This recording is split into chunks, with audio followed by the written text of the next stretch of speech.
Amigos e amigas, vamos a mais uma liturgia da palavra nos meus endereços telemáticos. Eu faço isso diariamente e posto antecipadamente a liturgia da Igreja Católica Apostólica Romana no mundo inteiro. É a mesma liturgia, uma liturgia universal. Acho que é a única igreja que tem isso, hein? Uma única liturgia. Já imaginaram? Pois é, eu transmito de forma antecipada nos meus endereços telemáticos, @Paulo Roberto Maciel, Maciel 7919. Ou então você vai no campo de busca e só escreve Paulo Roberto Maciel, chega ao YouTube com mais de 10 mil vídeos para a sua pesquisa, você que me segue. Vai ao blog com muito texto também para pesquisa, para a sua leitura. Tem ainda o Facebook e o Instagram. Eu transmito para colaborar, ajudar os meus amigos presidentes de celebrações e para os fiéis em geral e aqueles que querem conhecer a Igreja de Cristo. Liturgia referente ao dia 12 de agosto de 2024, segunda-feira, na 19ª semana do tempo comum.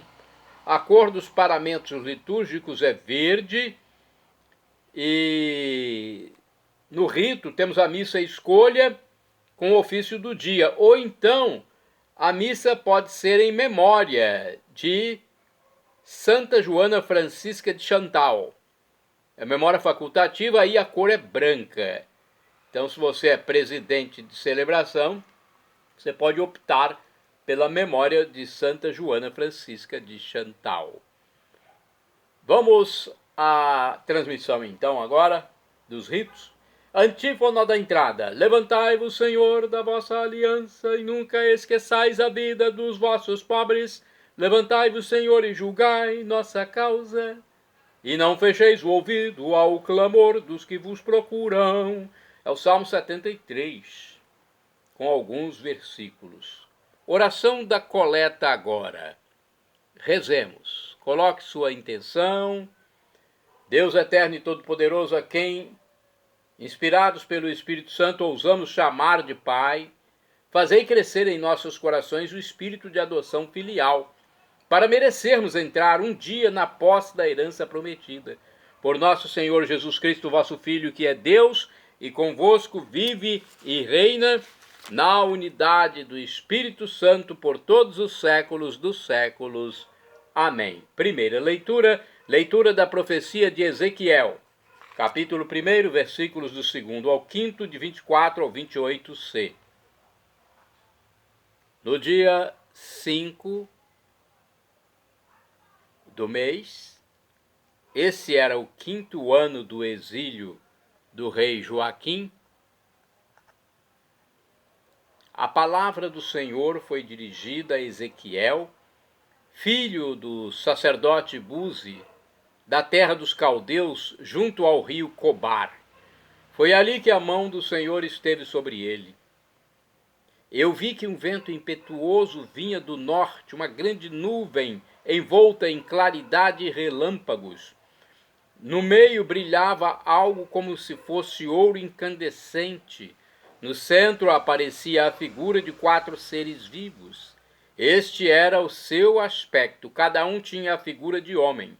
E eu ouvi o rumor de suas asas, era como um estrondo de muitas águas, como a voz do poderoso. Quando se moviam, o seu ruído era como o barulho de um acampamento. Quando paravam, eles deixavam pender as asas. O ruído vinha de cima do firmamento que estava sobre suas cabeças. Acima do firmamento que estava sobre as cabeças havia algo parecido com safira, uma espécie de trono, e sobre essa espécie de trono, bem no alto, uma figura com aparência humana. E eu vi como que um brilho de ouro incandescente envolvendo essa figura, como se fosse fogo, acima daquilo que parecia ser a cintura. Abaixo daquilo que parecia ser a cintura, vi algo como fogo e em sua volta um círculo luminoso. Esse círculo luminoso tinha o mesmo aspecto do arco-íris que se forma nas nuvens em dia de chuva. Tal era a aparência visível da glória do Senhor ao vê-la cair com o rosto no chão. Palavra do Senhor, graças a Deus. Vamos agora ao Salmo responsorial, é o Salmo 148, versículos do 1º ao 2º, 11 ao 12ab, 12c ao 14a, 14b, cd, refrão 13b. Da vossa glória estão cheios o céu e a terra. Repitamos. Da vossa glória estão cheios o céu e a terra. Louvai o Senhor Deus nos altos céus, louvai-o no excelso firmamento. Louvai-o, anjos seus, todos louvai-o, louvai-o, legiões celestiais. Da vossa glória estão cheios o céu e a terra. Reis da terra, povos todos, bendizei-o. E vós, príncipes, e todos os juízes, e vós, jovens, e vós, moças e rapazes, anciãos e criancinhas, bendizei-o. Da vossa glória estão cheios o céu e a terra. Louvem o nome do Senhor, louvem-no todos, porque somente o seu nome é excelso. A majestade e esplendor de sua glória ultrapassam em grandeza o céu e a terra. Da vossa glória estão cheios o céu e a terra. Ele exaltou o seu povo eleito em poderio. Ele é o motivo de louvor para os seus santos. É um hino para os filhos de Israel, este povo que ele ama e lhe pertence. Da vossa glória estão cheios o céu e a terra. Repitamos. Da vossa glória estão cheios o céu e a terra. Agora vamos aclamar o Santo Evangelho com um trecho da segunda epístola de São Paulo aos Tessalonicenses, capítulo 2, versículo 14, e depois proclamar o Evangelho de Mateus, capítulo 17, versículos de 22 a 27. Aleluia, aleluia, aleluia, aleluia, aleluia, aleluia, aleluia, aleluia, aleluia, aleluia, aleluia. Pelo Evangelho o Pai nos chamou a fim de alcançarmos a glória de nosso Senhor Jesus Cristo. Aleluia, aleluia. Aleluia, aleluia, aleluia, aleluia, aleluia, aleluia, aleluia, aleluia, aleluia. O Senhor esteja convosco, Ele está no meio de nós. Proclamação do Evangelho de Jesus Cristo segundo São Mateus. Glória a vós, Senhor. Pelo sinal da Santa Cruz, livra-nos Deus nosso Senhor dos nossos inimigos. Naquele tempo, quando Jesus e seus discípulos estavam reunidos na Galiléia, ele lhes disse: o Filho do Homem vai ser entregue nas mãos dos homens. Eles o matarão, mas no terceiro dia ele ressuscitará. E os discípulos ficaram muito tristes.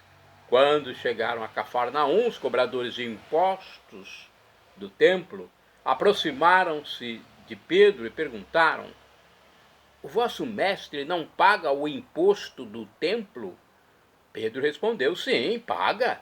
Ao entrar em casa, Jesus adiantou-se e perguntou: Simão, o que te parece? Os reis da terra cobram impostos ou taxas de quem? Dos filhos ou dos estranhos? Pedro respondeu: dos estranhos. Então Jesus disse: logo, os filhos são livres. Mas, para não escandalizar essa gente, vai ao mar, lança o anzol e abre a boca do primeiro peixe que pescares. Ali encontrarás uma moeda. Pega então a moeda e vai entregá-la a eles por mim e por ti. Palavra da salvação, glória a vós, Senhor. Vamos ao comentário. Jesus é questionado, segundo o livro Dia a Dia com o Evangelho, pelos fiscais do templo. Vai pagar ou não o imposto anual do templo? Consta que os sacerdotes e muitos mestres estavam isentos de pagar esse imposto. Os fiscais querem saber se Jesus, que é chamado mestre, está se beneficiando da mesma mordomia. O fato de Jesus pagar mostra que ele não apoia uma sociedade injusta em que os grandes têm privilégio à custa dos pobres. Quanto ao imposto cobrado pelos reis, ou seja, as taxas cobradas pelos estrangeiros, Jesus denuncia a exploração internacional que empobrece os povos dominados e os faz viver na miséria. De qualquer forma, Jesus se serve da generosidade da natureza, o peixe, e satisfaz a exigência da lei. Quando não há exploração do povo e acumulações de bens, a natureza supre as necessidades de todos. Bem, é uma reflexão não muito compreensível para a maioria dos fiéis, né? Vamos ver outro aqui, o livro Palavra e Vida. Jesus sabia de que maneira ia morrer? Alguns acreditam que conhecia tudo o que ia acontecer, pois Jesus era Deus. Mas, pela encarnação, o Filho assumiu a natureza humana, sem perder a divina. Em tudo era igual a nós, menos no pecado. Aqui não é uma explicação muito boa para esse texto, não. Vou deixar de lado porque não é uma explicação muito, né, alusiva a esse texto. Vamos lá, o comentário de Antônio Carlos Santini é melhor, ele se aprofunda mais. Santini é líder da igreja, da comunidade católica Nova Aliança, ele é uma liderança. O título do comentário dele é O Imposto do Templo, baseado em Mateus 17, versículos de 22 a 27. Curiosa passagem do Evangelho que os outros dois sinóticos, Marcos e Lucas, não registram, talvez por não lhe darem maior importância. São Mateus, porém, um publicano, ex-cobrador de impostos, achou por bem incluí-la. De fato, desde Moisés, os israelitas eram instados a pagar um imposto à taxa do incenso, no pequeno valor de 5 gramas de prata, ou meio ciclo. A importância devia ser aplicada na manutenção dos serviços do templo, mas tinham, acima de tudo, um valor simbólico, como se lê no livro do Êxodo, capítulo 30, versículo 16b. Servirá para os israelitas para serem lembrados diante do Senhor e como resgate de vossas vidas. Quando Jesus dialoga com Pedro, ele pergunta quem deveria pagar impostos, os cidadãos ou os outros. A palavra grega do original, alótrios, não designa propriamente os estrangeiros. Aliás, pagar os dízimos e os impostos era um direito do israelita, proibido ao escravo e ao estrangeiro, mas tem o sentido de outro, diferente. Já no Império Romano, os patrícios não pagavam impostos, mas apenas as outras nações dominadas por Roma. De qualquer modo, essas taxas judaicas estavam incluídas no lado formal do culto prestado a Deus. Enquanto o Filho de Deus, o próprio Jesus estava, pois, dispensado de pagá-las. Mas não quis eximir-se delas. E mesmo na soberana liberdade de um Filho de Deus, prefere submeter-se aos deveres dos comuns mortais. No entanto, a forma como Jesus produz os fundos necessários para pagar o imposto supera decididamente os limites humanos. Manda que Pedro vá pescar um peixe no lago de Genezaré e sob a língua do peixe iria encontrar a moeda, um estáter, no valor de 2 didracmas. Herbert Rausch comenta: ao pagar esse imposto, Jesus afirma sua submissão à lei. Aliás, ele, que se apresenta como o Senhor do sábado, como o maior que o templo, nem por isso deixa de ter nascido sob a lei, conforme Gálatas, capítulo 4, versículo 5. Ademais, sua submissão é voluntária. Sua conversa com Pedro deixa entender claramente que ele, o Filho de Deus, e eles, os filhos do reino, poderiam considerar-se dispensados em relação à lei. Jesus poderia invocar sua filiação divina para se dispensar de um costume tornado caduco por sua própria vinda. Entretanto, para não escandalizar os israelitas, aqueles filhos que estão prontos a desprezar a herança do seu pai, ao rejeitarem a graça, Jesus ordena a Pedro que pague o imposto, só que através de um milagre. Mais uma vez, Jesus se revela então como Senhor a quem pertencem todas as coisas e a quem elas estão submetidas, estão submissas. É pena que, para nós católicos, o dízimo seja apresentado como um dever, deixando de lado o fato de que o dízimo é um direito exclusivo dos membros do corpo de Cristo. Orai sem cessar, irmãos e irmãs. Oferece a Deus um sacrifício de louvor. Salmo 50, versículo 14. Vamos agora aos santos do dia. Dia 12 de agosto é dia de Santa Francisca de Chantal. Ela faleceu em 1641. Viúva, mãe de 7 filhos, tornou-se discípula de São Francisco de Sales, com o qual fundou em 1610 a Ordem da Visitação, na cidade de Annecy, na França. Temos aqui também, conforme o site rs21.com.br, filha de um político bem posicionado na França, Joana recusou o matrimônio com um fidalgo milionário por ser ele protestante calvinista. Casou-se então com o barão de Chantal, católico fervoroso, com quem levou uma vida profundamente religiosa e feliz. Joana nasceu em Dijon, na França, em 28 de janeiro de 1572, filha de Benigno Frémillat, presidente do Parlamento de Borgonha.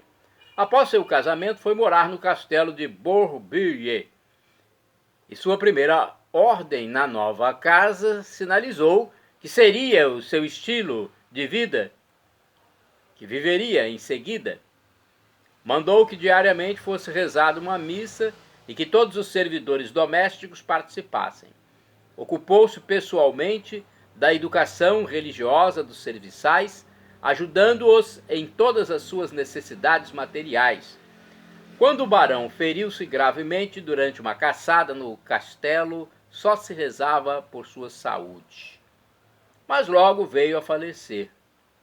Joana ficou viúva aos 28 anos de idade, com os filhos para criar. Dedicou-se inteiramente à educação das suas crianças, abrindo espaço em seus horários apenas para a oração e o trabalho. Nessa época conheceu o futuro São Francisco de Sales, então bispo de Genebra. Escolheu-o para ser seu diretor espiritual e fez-se preparar para a vida religiosa. Passados 9 anos de viuvez, e depois de ter muito bem casado as filhas, deixou o futuro barão de Chantal, então um adolescente de 15 anos, com o avô Benigno no castelo de Dijon e retirou-se em um convento. No ano seguinte, em 1610, junto com Francisco de Sales, fundou a Congregação da Visitação de Santa Maria, destinada à assistência aos doentes. Nessa empreitada juntaram-se a baronesa de Chantal, a senhora Jaqueline Fabre, e a senhorita Brechard. Joana, então, professou os votos e foi a primeira a vestir o hábito da nova ordem. Eleita Madre Superiora, acrescentou Francisca ao nome de batismo e dedicou-se exclusivamente à obra, vivendo na sua primeira sede em Annecy. Fundou mais 75 casas para suas religiosas, com toda a fortuna que possuía, mas não sem dificuldades e sofrimentos, e sofrendo muitas perseguições em Paris, sem nunca esmorecer. Depois de uma dura agonia, motivada por uma febre que pôs fim à sua existência, morreu em Moulins, no dia 3 de dezembro de 1641. Atualmente, as Irmãs da Visitação estão espalhadas em todos os continentes e celebram no dia 12 de agosto Santa Joana Francisca de Chantal, que foi canonizada em 1767 para ser venerada como modelo de perfeição evangélica em todos os estados de vida. Santa do dia 12 de agosto, temos aqui Santa Lélia, virgem, do século V, hein? Foi filha do príncipe de Cartém. Viveu na Irlanda, sendo superiora de um convento de monjas contemplativas. Santos do dia 12 de agosto, São Tiago do Mainan, presbítero, ou seja, padre, sacerdote, Antônio Pedro Nguyen Dic e Miguel Nguyen, mártires, que faleceram em 1838. Sacerdote camponês e médico decapitados em Nanjing, no Vietnã, no continente da Ásia. Eles foram mortos após sofrer atrozes suplícios por amor a Jesus Cristo. Puxa vida, hein? Um sacerdote camponês, um médico na Ásia. Santo do dia 12 de agosto, Beato Inocêncio XI, Papa, faleceu em 1689, empreendeu uma grande obra de moralização dos costumes, impôs severas normas aos bispos, dando ele próprio exemplo de austeridade. Conforme o site rs21.com.br, o Papa Inocêncio XI era natural da cidade de Como, na Itália. Seu pontificado durou 12 anos e foi marcado por sua humildade e humanidade. Politicamente, ele era opositor do rei da França, Luís XIV, por causa do exílio dos papas em Avignon, no século XVII. O Papa Inocêncio XI percebeu uma forte influência dos otomanos turcos, que eram muçulmanos, dentro da igreja, e lutou fortemente contra esse grupo, defendendo a fé cristã católica autêntica. O Papa abdicou de toda a pompa e riqueza, vivendo de modo humilde, ao lado dos mais necessitados. O corpo de Inocêncio XI está sepultado na Basílica de São Pedro, em Roma. Santo do dia 12 de agosto, Beato Pedro Jarrige de Pueyrredon. Foi presbítero, ou seja, padre, sacerdote e mártir. Faleceu em 1794. Cônego de Saint-Yrier, encarregado de um navio-prisão por negar-se. Ele foi encarcerado num navio-prisão por negar-se a jurar a Constituição Civil do clero. Então, é mais um mártir de Cristo, Beato Pedro Jarrige de Pueyrredon. Santa do dia 12 de agosto, Beata Vitória Dias Busto de Molina, virgem e mártir, faleceu em 1936. Foi fuzilada, gente, durante a Guerra Civil Espanhola. Vitória Dias e Busto de Molina morreu exortando outros católicos ao martírio. Santo do dia 12 de agosto, Beato Floriano Stepniak, presbítero, ou seja, padre, sacerdote e também mártir, faleceu em 1942. Franciscano capuchinho, Beato Floriano, foi morto numa câmara de gás do campo de concentração de Dachau, na Alemanha.